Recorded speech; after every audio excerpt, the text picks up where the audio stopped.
Hello, good morning. My name is Borut Rožac. It's the first time I'm presenting in English, so if I spell something wrongly or pronounce something wrongly, I apologize in advance. Here is the agenda. I will talk about something about business intelligence and big data, about Exasol in Telekom Slovenije, and I will present a few examples where we used Exasol in Telekom Slovenije. Something about Telekom Slovenije.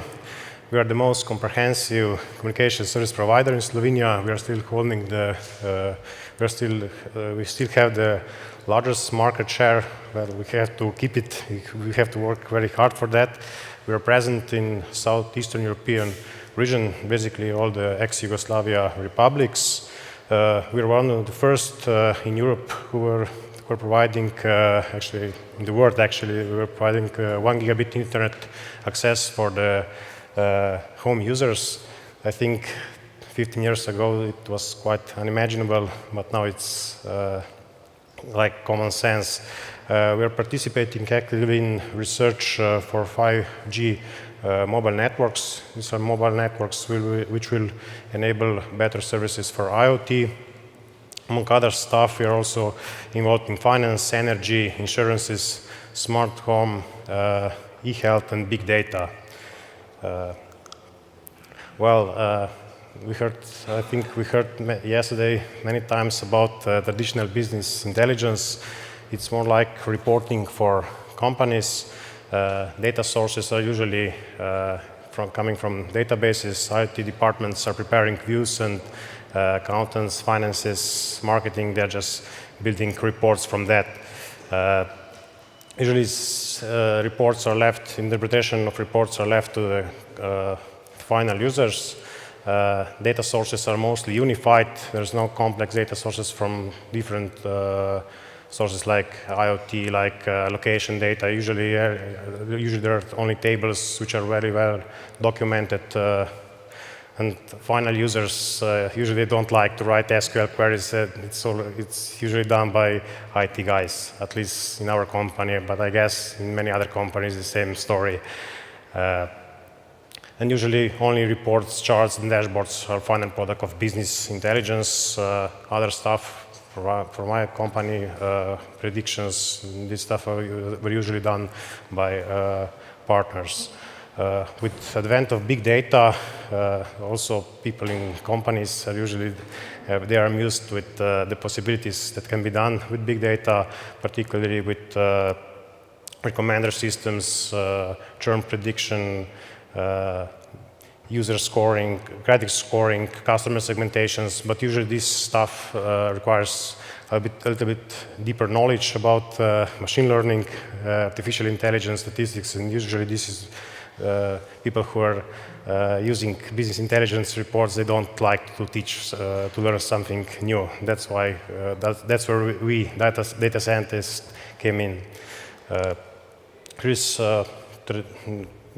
data flow for traditional business intelligence. Usually data are residing in databases or in Excel files with ETL processes. With ETL process, this data is usually collected to the data warehouse, where business intelligence tools then collect data and produce interesting reports.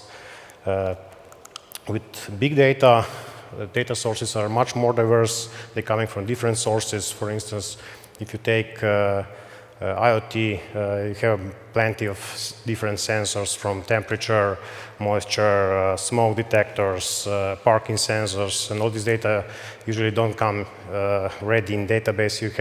There is a lot of work for transforming this data to fit in the database and for later analysis. Usually this data should be combined with existing data in databases, for instance, demographical data. Usually formats are in HTML, JSON, XML, and a lot of knowledge is required to process the data. Maybe yesterday I heard that at least 80% of work is required to process data before it's being analyzed. Sometimes it's even more time required to do that. Particularly such data, there are data from IoT, for instance, it's not always well documented that it takes quite a lot of time to get something useful for it. I wrote some graphics about the tools which are coming with big data. Before the big data, many people were just using professional tools for reporting. Now, a lot of open source stuff comes in. Firstly, Hadoop as a data store. There's a bunch of products around Hadoop. Then Spark. We're using Spark for collecting streaming data. And then Java, Python, R, TensorFlow as tools for collecting data, processing data, and a lot of machine learning libraries are available in these languages. And in big data, there is still a lot of traditional work with reporting, but advanced analytics, we call advanced analytics, maybe this is not the proper expression. There is machine learning, classification, prediction, clustering, and artificial intelligence, which binds all this together. Well, how we decided for Exasol, in 2017 we established data science team in Telekom Slovenia, a group of 6 relatively young employees. We are quite enthusiastic, we're coming from different environments, with different educational background, statistics, mathematics, electrical engineering, computer science, economics, and all of us were stuck to the tools we previously used. For instance, for me personally, I was using MySQL. Guy from IT department, he was more in Oracle. The guy who came from the other company was also mostly involved in Oracle. Lady who studied economics, she was using MongoDB, for instance. It's quite hard to blend all these databases to use for some common goal. That's why we decided we should use some centralized database with a lot of disk space. And it's also good if you have database admins in-house who deals with any errors or problems. And we also have professional and reliable local support with CRMT. You should visit their booth down there. I think they are in the audience. Well, and firstly, we tried Exasol with Tableau. I heard yesterday that Tableau is also very important, very popular elsewhere. Besides, it's not only in Telekom Slovenia. Well, Tableau is good, at least from our perspective, because it has very smooth learning curve. If you take the course, it takes you 2 days, and you can do whatever you want, actually. But I mean, whatever you want, what is enabled in Tableau. Sometimes you still need something more advanced than there is in Tableau. But for common users, it's very easy to use. It has very broad community. We are using Tableau server for sharing our results, which became very popular within the company. And it's it's well connected with Exasol. Actually, just download the library and you can easily work. Usually, we are not using Tableau directly with Exasol. We prefer using data extracts because we have some data sets which are quite large, and it takes quite a lot of time to filter it. But if you're dealing with aggregates, usually aggregates comes in the form of 10 to 20,000 lines, and it's much faster to do this directly on server, and you make updates every 15 minutes on Tableau server. Here's the first example where we use Tableau. Sorry for the map, it's a little extended, but this is the regional map. Map is used if you zoom it, you would come to orthophoto shots from the plane from 100 meters, and you can see houses very precisely. These red marks represents designated areas for fiber optics. Fiber optics is in Slovenia was firstly available in these bigger cities, but now we are trying to spread in the countryside. And the guys who came to us, they asked us if you can make a little bit more comprehensive analysis where they should put firstly fiber optics, where they should start building. You know, if you build fiber optics, you have to dig trenches, you have to lay cables, you have to obtain all approvals for that. It's quite costly. Where to start, they ask us if we can put data from lightning strikes, from incidents, from income, all kinds of data. With the original tool where these marks were drawn, ArcGIS, it's quite hard because ArcGIS is only connected to the Oracle database, to some special instance of Oracle database, and it needs quite a lot of work to collect all the data from different databases and put to Oracle and work from there. That's why we used Exasol. We used virtual schemas from Oracle, from Postgres, SQL. Some data came from Excel files and CSVs.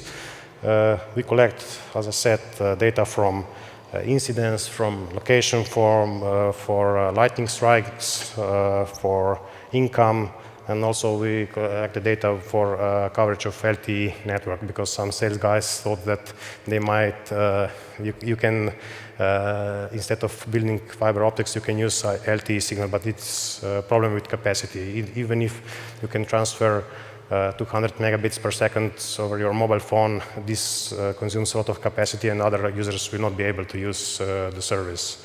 How we did that with Exasol? Firstly, we transferred these shapes to polygons and insert as geometry into one table. And we collected all houses which are lying within each polygon. With that, we get IDs from which we can get all the other data for income, from lightning strikes, for incidents, and as a result, we built dashboard like that. Maybe colors are not so expressive here in the desktop environment, look much better. These more red polygons represent areas which are more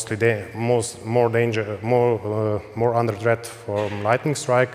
And lightning strikes, particularly in summertime, cause quite a lot of problem for us because modems get damaged, set-top boxes get burned, and we have to change them. It's quite expensive for us. And by replacing copper with optics, this danger is greatly reduced. Second example is writing geographic data to Exasol. Actually, it's location data acquired from mobile network. We are not acquiring location for all users, only for users for which we have their consent. But we wanted to simulate expected load based on signalization we can see in the network. And we expected around 90 million row inserts daily. We simulated it with the PCAP4J.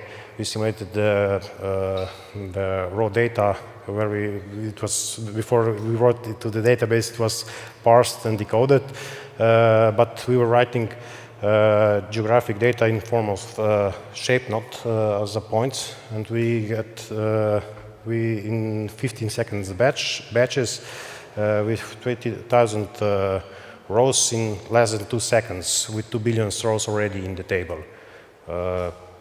And after each 5 minutes, we acquired all the data from the database to make some additional computations, and it took only 5 seconds to acquire 400,000 rows to the Java application. We are using ordinary JDBC, prepared statements, and we executed this as a batch. We didn't perform any bulk uploads.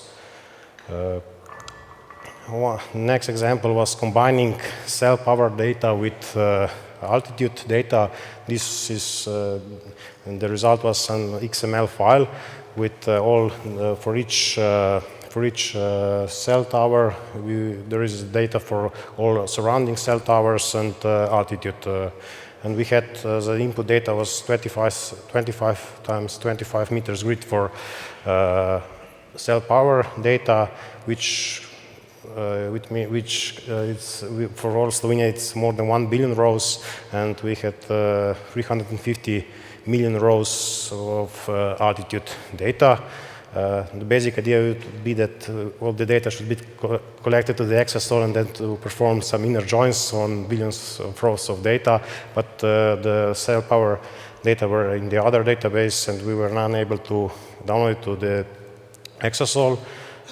That's why we perform all the queries on the Java hash map. We downloaded the data for municipality, and then we just iterate over the hash map where the key was object with as a point with longitude and latitude.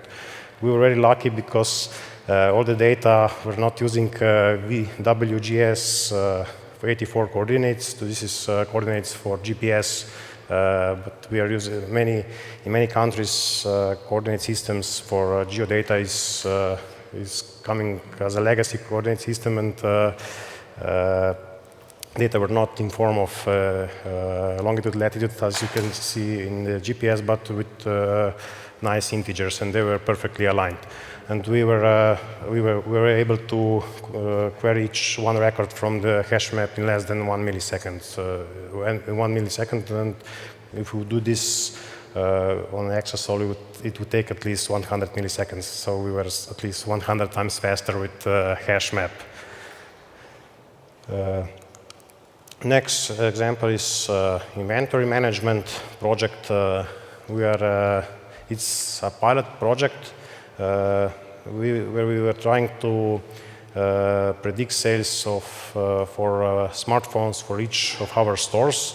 This is more or less a time series prediction problem where we try to predict the sales, and based on predicted sales, the guys and each shop can order a minimal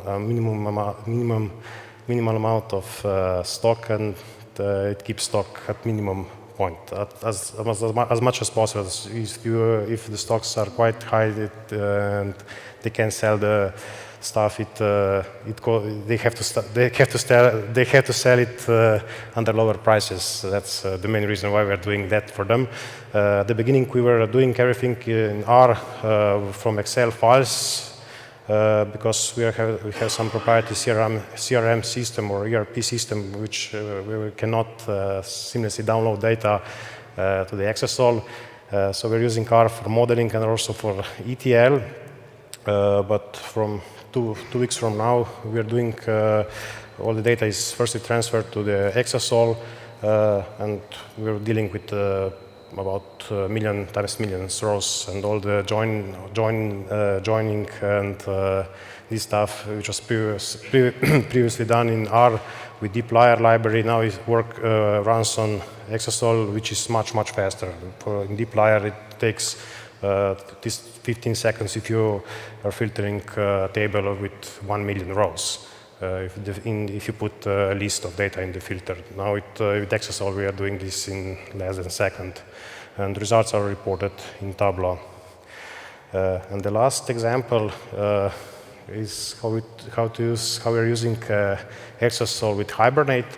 I spoke with some guys here. They usually don't like a library like Hibernate because it requires quite a lot of configuration before it's working, but it's very good if you want to separate your code, application code from the SQL code. You still have Hibernate query languages which resembles standard SQL language.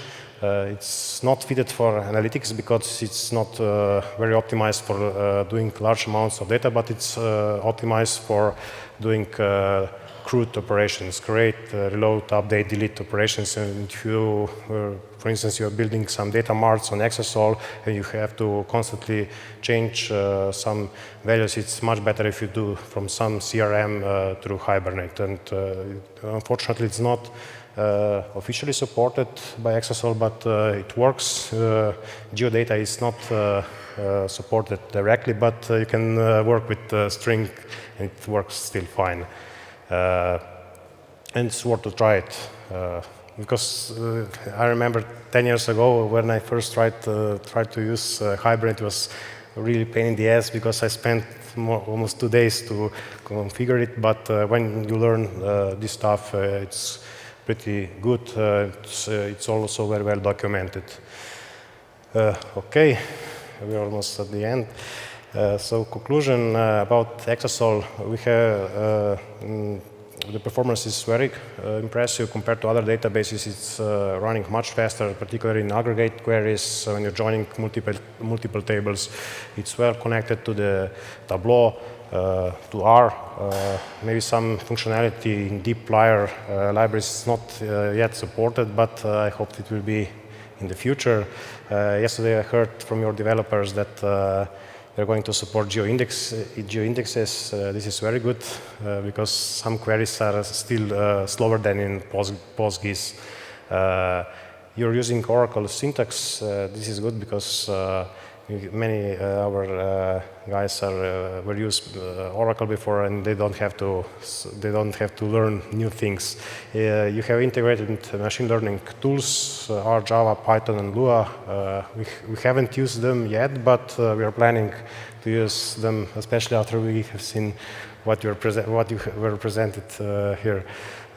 It's good integrated with Tableau, and virtual schemas are supported at least for 10 databases according to your documentation, and many things are well documented. For instance, for setting CodeDBC on Linux, you just run the script and it works fine. We had some problems for the same thing with Oracle and for MS SQL.